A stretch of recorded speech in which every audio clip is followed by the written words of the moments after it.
We have a meeting with Iran on Thursday, so we're going to wait till Thursday. We can't have enrichment. মার্কিন president Fordow সহ ইরানের 3টি প্রকল্পে বোমা হামলার পর দাবি করেছেন ইরানের পারমাণবিক প্রকল্প ধ্বংস করে দেওয়া হয়েছে।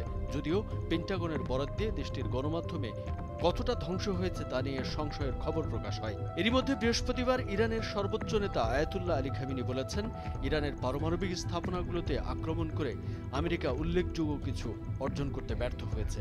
তাই যদি হয় তাহলে এখন ইরানের পরমাণু কর্মসূচির কি হবে?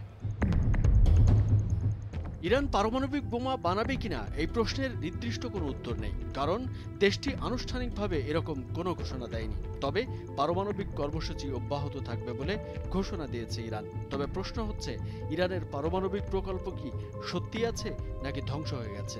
তবে বাস্তবে কতটা কি ক্ষতি হয়েছে সেটা পরিদর্শন এবং সঠিক তথ্য ছাড়া বোঝা মুশকিল।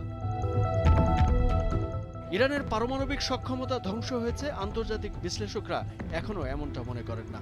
এর কয়েকটি কারণ আছে। প্রথমত, ইরানের নাতানজ, ইস্পাহান এবং ফোর্দো কেবল এই 3টি তাদের পরমাণু প্রকল্প নয়, এর বাইরেও ইরানের কর্মসূচি আছে। দ্বিতীয়ত, ইরান যে প্রযুক্তিগত জ্ঞান অর্জন হয়েছে সেটা কেউ নষ্ট করতে পারবে না। তাদের প্রকল্প ধ্বংস বা ক্ষতিগ্রস্ত হলেও তারা সেটা আবারও শুরু করতে পারবে। আর 3 নম্বর কারণটি হচ্ছে, ইরানের গোপন কোনো পরমাণু প্রকল্প আছে কিনা সেটা কেউ নিশ্চিত করে বলতে পারে না।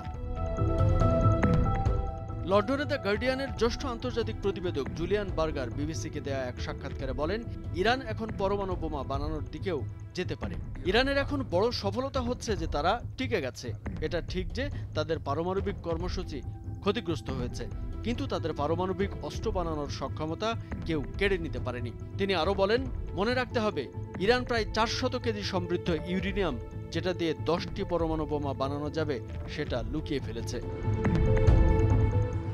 তবে এই হামলার পর ইরানের মধ্যে উপলব্ধি হয়েছে যে তাদের উপর যেভাবে হামলা হয়েছে, শুধু এই পারমাণবিক বোমা থাকলেই সেটা তাদেরকে এরকম হামলা থেকে রক্ষার গ্যারান্টি দেবে, যেমনটা উত্তর কোরিয়ার ক্ষেত্রে হয়েছে।